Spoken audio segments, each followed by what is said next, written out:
कोई लेकमी लगाने की कोई जरूरत नहीं है। सिर्फ नमाज से पहले कंपलसरी वजू करें। वजू जैसे वजू है, आजकल दिन छोटा होता है, जोहर पढ़ा 2:30 बजे, 3 बजे जोहर पढ़ा तो अब 3:20 में असर शुरू हो जाता है। 3 बजे जोहर पढ़ा, अब 20 मिनट के बाद असर पढ़ना है, और उसी वजू से पढ़ लिया। फिर 1 घंटे के बाद मगरिब पढ़ना है, जाड़े का दिन है, वजू करने में परेशानी हो रही, अगरचे जायज़ है, मगर ज्यादा बेहतर तरीका है कि हर नमाज के लिए ताज़ा वजू करें। हर नमाज से पहले ताज़ा वजू करें, सजदा थोड़ा लंबा करे, चेहरे की सारी रगों में खून भर जाएगा। और यही है खूबसूरती का राज। चेहरे के दाने, पॉक्स सब खत्म हो जाएंगे अगर चेहरे की सारी रगों में खून भर जाए। चूंकि लंबा खड़ा रहना, ऑफिस में खड़ा रहना, कॉलेज में खड़ा रहना, घर में खड़ा रहना, कमोड में भी खड़े रह के बात करना, और फिर जो थोड़ा कसर बाकी रह गई थी थोड़ी सी, उस कसर को भी बफे सिस्टम ने उसको भी कसर भी पूरी कर दी कि आदमी खाते वक्त कम से कम बैठता था ज़मीन में, चार जानू बैठता था, या फिर 2 जानू बैठता था, या फिर एक को उठा के एक को खड़ा करके बैठता था। लेकिन अब तो वो भी ख़त्म हो गया। अखबार खड़े खड़े, पाखाना खड़े खड़े, खाना खड़े खड़े, अब सारा काम खड़े खड़े। पहले होता क्या था, आदमी कोई सामान लेने के लिए झुका तो सर नीचे हो गया, हाथ ऊपर हो गया।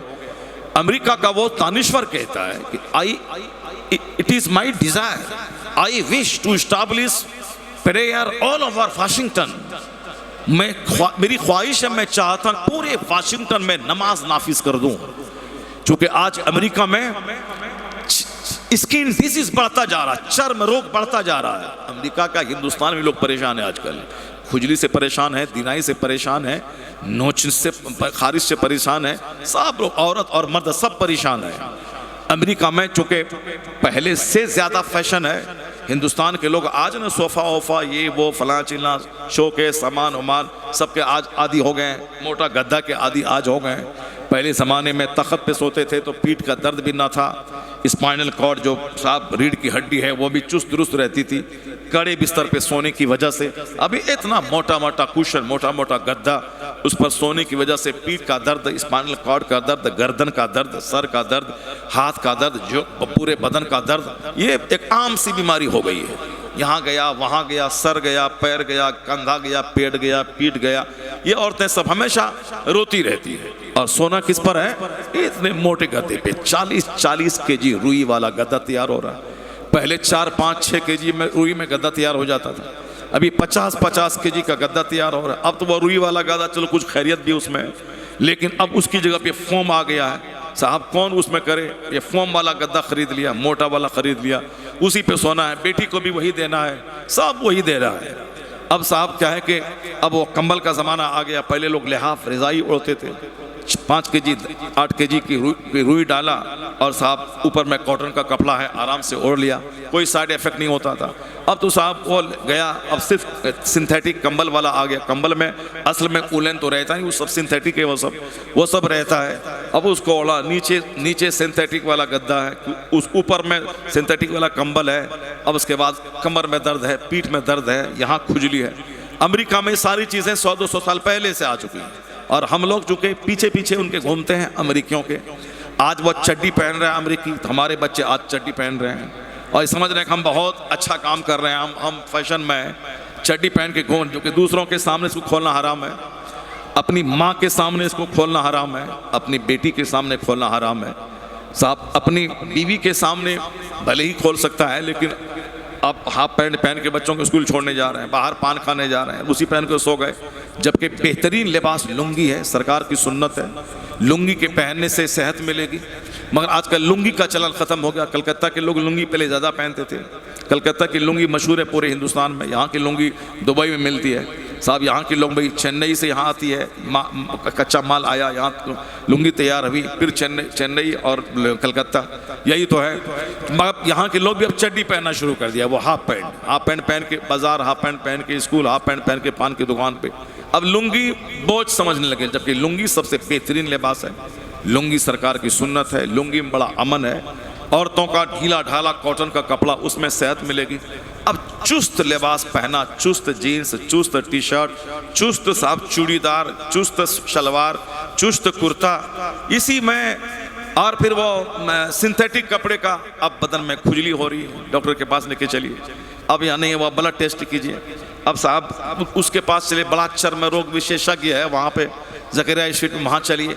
अब रो रहे हैं, बदन हाथ नोच रहे हैं, लेकिन ये बीमारी हुई क्यों उस पर कभी गौर नहीं करते।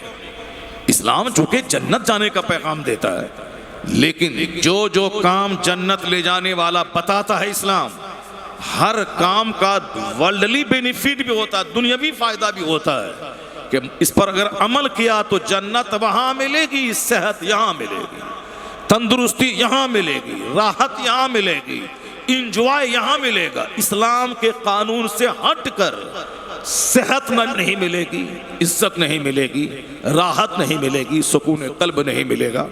और जो इस्लाम को फॉलो नहीं करेगा तो मरने के बाद वहां खरबों साल की आग में जलता रहेगा।